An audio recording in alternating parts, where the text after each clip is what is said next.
আসসালামু আলাইকুম রহমতুল্লাহ। কেমন আছেন সবাই? তো আজকে হচ্ছে দ্বিতীয় দিন। আজকে আমরা বরযাত্রী যাব।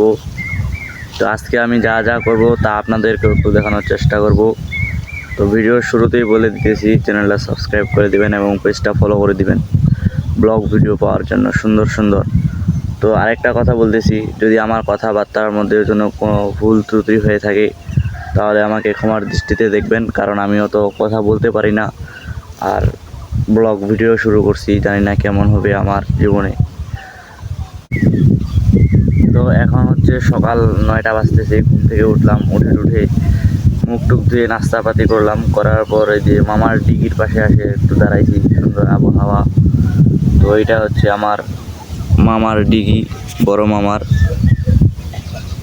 তো আমরা বরযাত্রী যাওয়ার আগে বাসর ঘরে একটু এসে দেখতেছি বড় ভাইয়েরা বাসর ঘর সাজাইতেছে, ভাই আর ফ্রেন্ডরা বাসর ঘর সাজাইতেছে।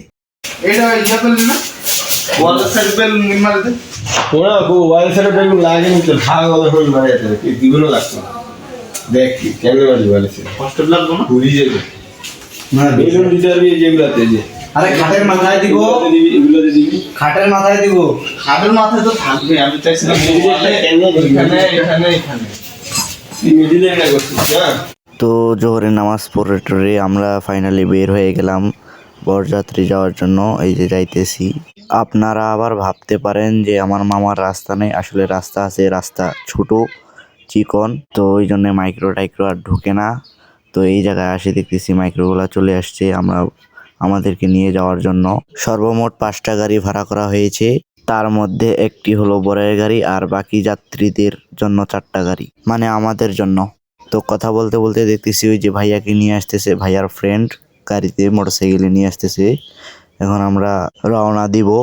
তো আমরা যারা বরযাত্রী যাব তারা আগেই গাড়িতে উঠেছিলাম, বরের গাড়ি আসেনি, তাই একটু বর লেট করে এসেছে। তো রাস্তার ব্যাপারটা হচ্ছে যে রাস্তা চিকন, কারণ আছে রাস্তা নিয়ে একটু গ্যাঞ্জাম চলতেছে, তাই বাড়ি থেকে 2-3 মিনিটের রাস্তা হাঁটলেই আমরা সরকারি রাস্তার মধ্যে উঠে যাই। তো ফাইনালি চলে এলাম আমরা গেটের এখানে। তো এসে দেখতেছি অনেক লোকজন এখানে, আর ওরা গেট ধরছে। আপনারা আবার ভাববেন যে আমরা গাড়িতে কেন ফুল টুল দিয়ে সাজাইনি, আসলে গাড়ি লেট করছে আসতে, ওই জন্য আমরা ফুল টুল দিয়ে সাজাইতে পারিনি।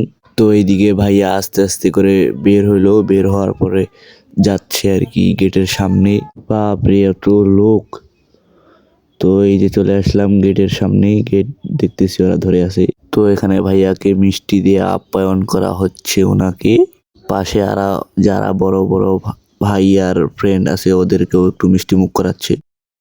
মিষ্টি মুখ করার পর ওনারা কিছু টাকা পয়সা চাইলো, পরে আমরাও কম সম করে দেওয়ার পর ফিতা টিতা কাটে দেখতেছি ওই যে পার্টি এক্সরে মারতেছে ওরা। মানে আমার কাছে পার্টি এক্সরে নাই, কারণে আমি মারতে পারি নাই, আর আমি পিছনে ভিডিও করতেই ব্যস্ত।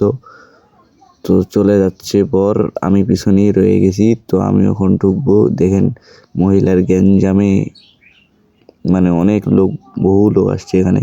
তো বর সামনে চলে গেছে। তো বহু লোক হবে না, আমরা এই 5টা গাড়িতে লোকজন আসছি, আবার ওনাদের গ্রামবাসী আছে, আত্মীয় স্বজনরাও আছে আবার। তো চলে আসলাম আমরা ভিতরে, যেখানে আমাদের খাওয়া দাওয়ার ব্যবস্থা হয়েছে।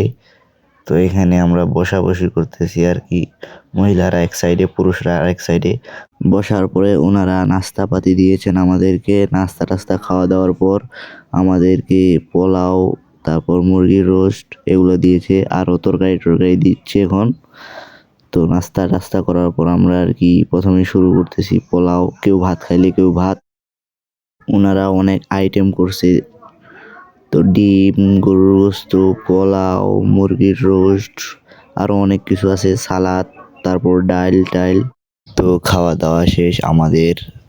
ওনারা পরে কাজী সাহেবকে নিয়ে আসছে বিয়ে পড়ানোর জন্য। তো কাজী সাহেব ওনার কাজ শুরু করে দিয়েছে, লেখালেখি যা করা লাগে আর কি, তাই। তো ফাইনালি বিয়ে পড়া শেষ, মানে বিয়ের কাজ শেষ, এখন মোনাজাত শুরু হয়েছে। তো মোনাজাত শেষে আমরা বউকে নিয়ে যাব। তো আজকের ভিডিও ছিল এই পর্যন্তই। তো কালকের ভিডিওর জন্য সাবস্ক্রাইব, ফলো মি।